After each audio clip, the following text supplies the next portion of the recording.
या पंडित नेहरू ने। तो बीजेपी तो अब तो पूरे इतिहास के पन्ने खंगाल रही है और सवाल पूछ रही है, लेकिन पन्नों की बात हो रही है तो आपके बच्चों की जो पढ़ने की किताबें हैं उनके पन्नों में क्या है? पाठशाला में अगला चैप्टर देखिए। किताब बैन, छापने वालों की क्लास लग गई। आपके बच्चों की किताब में ऐसा क्या कि सुप्रीम कोर्ट भयंकर भड़क गया। शिक्षा मंत्री से लेकर एनसीईआरटी की माफी बेकार। सुप्रीम कोर्ट ने क्या आदेश दे दिया कि बड़ी बहस छिड़ गई और बैरिकेड तोड़ा, ताला तोड़ा, पुलिस तक से धक्का मुक्की। जेएनयू में अब नया कांड क्या हो गया, अब इसका चैप्टर। इस वक्त एनसीईआरटी की एक किताब को लेकर भयंकर बवाल मचा हुआ है। सुप्रीम कोर्ट तो अलग लेवल के गुस्से में है। 8वीं क्लास की इस किताब में ऐसा क्या छप गया कि सुप्रीम कोर्ट का गुस्सा 7वें आसमान पर है। आप देखिए कि किताब को बैन कर दिया है सुप्रीम कोर्ट ने। सभी फिजिकल कॉपी सीज करने का आदेश दे दिया है। सॉफ्ट कॉपी तक हटाने के लिए कह दिया है सुप्रीम कोर्ट ने। किताब के पब्लिकेशन पर कंप्लीट बैन लग गया है। किताब की रीप्रिंटिंग, डिजिटल प्रसार को बैन कर दिया गया है। यह भी कहा गया कि किताब का कंटेंट किसी भी तरह से अगर शेयर किया गया तो इसे बहुत गंभीरता से लिया जाएगा। स्थिति यह हो गई कि किताब को छापने वाली एनसीईआरटी एक तरह से नाक रगड़ रही है। अब आपके मन में भी सवाल होगा कि एनसीईआरटी ने आपके बच्चों की किताब में ऐसा क्या छाप दिया बॉस कि सुप्रीम कोर्ट ने एकदम से भूत बना दिया उनका। एनसीईआरटी माफी मांग रही है, लेकिन सुप्रीम कोर्ट ने साफ कर दिया, कह रहे ये माफी वाफी नहीं चाहिए। मामला इतना सीरियस हो गया कि आप देखिए इस किताब के मामले में सुप्रीम कोर्ट ने क्या क्या एक्शन ले लिया है। सेक्रेटरी ऑफ स्कूल एजुकेशन को शो कॉज नोटिस दे दिया। एनसीईआरटी के डायरेक्टर को शो कॉज नोटिस दे दिया। इनसे पूछा गया है कि क्यों ना इन पर कंटेम्प्ट ऑफ कोर्ट एक्ट के तहत एक्शन लिया जाए। सुप्रीम कोर्ट एनसीईआरटी की माफी स्वीकार करने को तैयार नहीं है।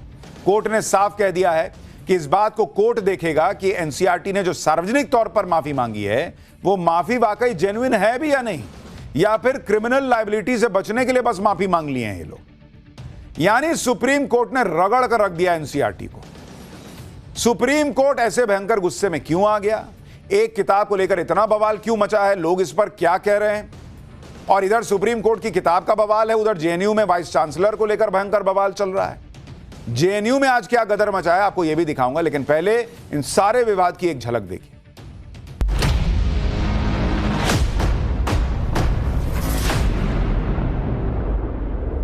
न्यायपालिका को कोई भी असम्मान करने का कोई उद्देश्य ही नहीं था। इसके पीछे कुछ गहरी साजिश लग रही है। हम जुडिशरी के साथ खड़े हैं और जुडिशरी को हम प्रणाम भी करते हैं। जिस किताब को लेकर सुप्रीम कोर्ट भयंकर गुस्से में है, आज उस किताब को छापने पर तगड़ा एक्शन लेने वाला ऑर्डर दे दिया। वो पूरा मामला पहले समझिए। एनसीईआरटी ने 24 फरवरी को क्लास 8th की सोशल साइंस की टेक्स्ट बुक जारी की थी, जिसमें एक चैप्टर में करप्शन इन जुडिशरी की हेडिंग के साथ न्यायपालिका को लेकर कई बातें लिखी हुई थी। इसमें न्यायपालिका में भ्रष्टाचार और लंबित मामलों यानी बैकलॉग को लेकर बातें थी। इसी से बवाल शुरू हो गया क्योंकि मीडिया ने इसका खुलासा किया। फिर कपिल सिब्बल, अभिषेक मनु सिंघवी, मुकुल रोहतगी जैसे कई बड़े वकीलों ने चीफ जस्टिस ऑफ इंडिया के सामने यह मामला उठा दिया और क्या कहा कि किताब में न्यायपालिका में भ्रष्टाचार का चैप्टर है, तो फिर नेताओं और नौकरशाही के भ्रष्टाचार की बात क्यों नहीं है? 8वीं क्लास के बच्चों को यह क्या पढ़ाया जा रहा है? उनकी कैसी सोच बनेगी न्यायपालिका को लेकर?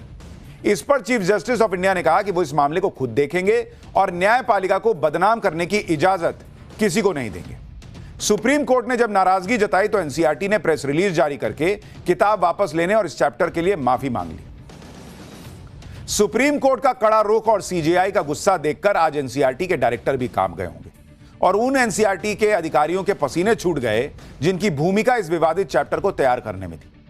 आज चीफ जस्टिस ने साफ साफ कह दिया कि माफी से काम नहीं चलेगा, जवाबदेही तय होगी और सजा दिए बगैर यह मामला खत्म नहीं होगा। आज चीफ जस्टिस समेत 3 जजों की बेंच ने school education secretary, ministry of education और एनसीईआरटी डायरेक्टर को शो कॉज नोटिस जारी कर दिया। इस नोटिस में कोर्ट ने तीनों से पूछा है कि उनके खिलाफ कंटेम्प्ट ऑफ कोर्ट का एक्ट के तहत या किसी दूसरे कानून के तहत कार्रवाई क्यों नहीं कर देनी चाहिए। कोर्ट ने कहा कि किताब का पब्लिकेशन एक गंभीर मिसकंडक्ट है और अगर यह साबित हो जाता है कि यह चैप्टर जुडिशरी को बदनाम करने के लिए जानबूझकर शामिल किया गया तो यह क्रिमिनल कंटेम्प्ट ऑफ कोर्ट के दायरे में आ सकता है। चीफ जस्टिस ऑफ इंडिया ने कहा कि यह कदम जुडिशरी को बदनाम करने के लिए गहरी सोची समझी साजिश थी उन्होंने यह भी कहा कि इंस्टीट्यूशन के हेड के तौर पर मुझे यह पता लगाना होगा कि इसके पीछे कौन लोग जिम्मेदार हैं। चीफ जस्टिस ने कहा कि जिम्मेदार लोगों को सजा मिलनी चाहिए, मैं ये कार्रवाई बंद नहीं करने वाला। यानी सुप्रीम कोर्ट माफी को भी सुनने को तैयार नहीं। उसने कहा कि नहीं भाई, ये कैसे किए हुए, पहले ये बताओ। एनसीईआरटी के इस चैप्टर पर सुप्रीम कोर्ट इतना भयंकर नाराज है कि एनसीईआरटी की माफी भी काम नहीं आई। सुनवाई के दौरान चीफ जस्टिस सूर्यकांत ने एनसीईआरटी के माफीनामे पर सवाल उठाते हुए कहा कि क्या यह माफी पूरे मन से मांगी गई है या फिर दिखावे के लिए, या फिर यह माफी तब मांगी गई है जब न्यायपालिका कभी ना भरा जा सकने वाला गंभीर नुकसान उसको हो चुका है, और अब कोर्ट यह विचार करेगा कि कहीं यह माफीनामा कार्रवाई से बचने की बस एक कोशिश तो नहीं है। एनसीईआरटी के माफीनामे के बाद केंद्रीय शिक्षा मंत्री धर्मेंद्र प्रधान ने इस मामले में सफाई दी। उन्होंने कहा कि न्यायपालिका का अपमान करने की कोई मंशा नहीं थी और जिम्मेदार लोगों पर कार्रवाई होगी। उन्होंने एनसीईआरटी की इस लापरवाही पर दुख जताते हुए खेद प्रकट किया और कहा कि उन्हें जैसे ही इस बारे में पता चला, उन्होंने फौरन किताब पर रोक लगवा दी और एनसीईआरटी को निर्देश दिया कि किताबें आगे डिस्ट्रीब्यूट ना होने पाए। सुनिए शिक्षा मंत्री को। जब ही ये घटना मेरे सामने आई, मैं तुरंत ही एनसीईआरटी को निर्देश देके सारे किताबों को विड्रॉ करवाया। आगे वो ना जा पाए उसकी सारी चिंता किया और उसको विड्रॉ करने का निर्देश दिया। न्यायपालिका को कोई भी असम्मान करने का कोई उद्देश्य ही नहीं था, सरकार के उसमें कतई उद्देश्य नहीं था। जो घटना हुई है उसको हम गंभीरता से लेते हैं। एनसीईआरटी के ऊपर उसको और इंक्वायरी किया जाएगा। जो भी व्यक्ति उसमें से उस किताब को बनवाने में, उस चैप्टर को बनवाने में संलग्न है, उनके ऊपर कार्रवाई की जाएगी और आगे ये गलती ना हो, हम न्यायपालिका को आश्वस्त करते हैं। धर्मेंद्र प्रधान इस देश के ऐसे शिक्षा मंत्री हैं जिन्होंने पिछले कुछ ही महीनों के अंदर इस सरकार के ऊपर दसियों बार सवाल खड़ा होने के मौके दे दिए। चाहे वो यूजीसी का मामला हो, चाहे नीट पीजी का मामला हो, और अब ये एनसीईआरटी की किताब का मामला। इनको कुछ पता ही नहीं रहता है। शिक्षा मंत्री गलती मान रहे हैं, लेकिन आप ये भी देखिए कि गलती तब हो रही है जब सूत्रों के मुताबिक इस मामले में पीएम मोदी ने भी कड़ी नाराजगी जता दी थी। मंगलवार को ही कैबिनेट मीटिंग में पीएम मोदी ने पूछा था कि 8वीं क्लास के बच्चों को जुडिशियल करप्शन पर हम क्या पढ़ा रहे हैं। पीएम ने यह भी पूछा था कि यह सब कोई देख रहा है कि यह क्या हो रहा है। सोचिए, जब इस तरह के मामले को लेकर खुद प्रधानमंत्री कह रहे हैं कि भाई ये क्या ही पढ़ा रहे हो बच्चों को, और यही बात जुडिशरी कर रही है, यही बात चीफ जस्टिस कर रहे हैं। वो ये नहीं कह रहे हैं कि जुडिशरी पे कोई चर्चा मत करो, जुडिशरी में कोई करप्शन ही नहीं है, ऐसा भी नहीं वो कह रहे हैं कि या उस पर कोई किसी ने कुछ कहा नहीं है, वो ये भी नहीं कह रहे हैं। वो कह रहे हैं 8वीं के बच्चे को क्या पढ़ा रहे हो, और इतना करप्शन पढ़ाना है तो फिर नेताओं का भी पढ़ाओ, अफसरों का भी पढ़ाओ। ये जो लोगों के घरों में, अफसरों के घर से नोटों के बंडल निकल जाते हैं, उनका भी पढ़ाओ। भाई तुम तो ऐसा पढ़ा रहे हो जैसे जुडिशरी में करप्शन है और पूरे देश में है नहीं है। और इसलिए चीफ जस्टिस कह रहे हैं कि बच्चों के दिमाग में क्या भर रहे हो। वही पीएम कह रहे हैं कि कोई देख रहा है कि सब क्या छप रहा है। लेकिन शिक्षा मंत्री धर्मेंद्र प्रधान के राज में तो कांड पे कांड हुए जा रहे हैं। सिर्फ एक मामले की बात थोड़ी है। हाल के दिनों में शिक्षा मंत्रालय से जुड़े विवाद आप देखिए। नीट पीजी कट ऑफ का मामला भयंकर बवाल हो गया कि भाई माइनस में जिनके नंबर हैं अब उनसे इलाज कराना पड़ेगा क्या। यूजीसी नियमों का मामला, इस पे तो बवाल अभी तक थमा ही नहीं है। ये तो ऐसा रायता फैला है कि समटे नहीं समट रहा है इनसे। और एनसीईआरटी किताब का मामला अलग हो गया, जिसपे सुप्रीम कोर्ट भड़का हुआ है, माफी मांग रहे हैं। सुप्रीम कोर्ट में सुनवाई के दौरान आज क्या हुआ वो भी आपको बताता हूं। आज सुप्रीम कोर्ट में इस मामले में सुनवाई जैसे ही शुरू हुई, सॉलिसिटर जनरल तुषार मेहता ने कोर्ट को जानकारी दी कि एनसीईआरटी ने क्लास 8th की सोशल साइंस की किताब का विवादित चैप्टर वापस ले लिया है। एसजी ने कहा कि एनसीईआरटी ने गलती के लिए माफी मांगी है। इस पर chief justice of India Suryakant ने कहा कि एनसीईआरटी की प्रेस रिलीज में माफी का एक भी शब्द नहीं है। सीजीआई ने यह भी कहा कि जब उन्होंने पहले सुप्रीम कोर्ट के सेक्रेटरी जनरल से अखबार की रिपोर्ट के बारे में पूछने को कहा था तो एनसीईआरटी ने अपने जवाब में चैप्टर का बचाव किया था। इस पर तुषार मेहता ने कोर्ट को भरोसा दिलाया कि जिन लोगों ने चैप्टर का बचाव किया है वो भविष्य में एनसीईआरटी या किसी दूसरी मिनिस्ट्री से जुड़े नहीं होंगे। इस पर सीजीआई ने कहा कि यह बहुत थोड़ी कार्रवाई है। उन्होंने गोली चलाई जिसकी वजह से जुडिशरी आज खून से लथपथ है। एसजी ने भरोसा दिलाया कि चैप्टर को दोबारा पब्लिश किया जाएगा और वो खुद इसकी जांच करेंगे। चीफ जस्टिस ने कहा कि हम स्कूल के बच्चों को ये कैसे पढ़ा सकते हैं कि देश में न्याय ही नहीं मिल रहा है। सॉलिसिटर जनरल ने कहा कि सिर्फ 32 किताबें मार्केट में गई थी और उन्हें वापस मंगा लिया जाएगा। सीनियर एडवोकेट कपिल सिब्बल ने कहा कि पीडीएफ फॉर्मेट में चैप्टर की सॉफ्ट कॉपी सोशल मीडिया पर बड़े पैमाने पर सर्कुलेट हो रही है। जस्टिस बागची ने कहा कि सेंटर को इंटरनेट से कॉपी हटाने के लिए निर्देश जारी करने चाहिए। अपनी दलील के आखिर में तुषार मेहता ने कहा कि हम कोर्ट के साथ हैं, इसके लिए जो भी जिम्मेदार है उसे इसका अंजाम भुगतना होगा। इस सुनवाई के दौरान बार काउंसिल ऑफ इंडिया के चेयरपर्सन मनन कुमार मिश्रा भी कोर्ट में थे। उन्होंने न्यायिक दखल का समर्थन किया। उनका कहना था कि ये किसी छोटे मोटे अनभिज्ञता से, इग्नोरेंस से नहीं हो सकता है। इसके पीछे कुछ गहरी साजिश लग रही है, कोई षड्यंत्र लग रहा है। तो वैसी स्थिति में मामले का जांच होना चाहिए, किसने ऐसा किया। एक अपोलॉजी, सिंपल अपोलॉजी से भी माननीय न्यायालय ने कहा कि उससे काम नहीं चलेगा। बीजेपी सांसद संबित पात्रा ने भी इस मामले में पार्टी और सरकार का पक्ष रखा। उन्होंने कहा कि जुडिशरी का पूरा सम्मान है और सरकार न्यायपालिका के साथ खड़ी है। हम सबके मन में इंडियन जुडिशरी के प्रति सम्मान का भाव है, मान का भाव है और स्वाभिमान का भाव है।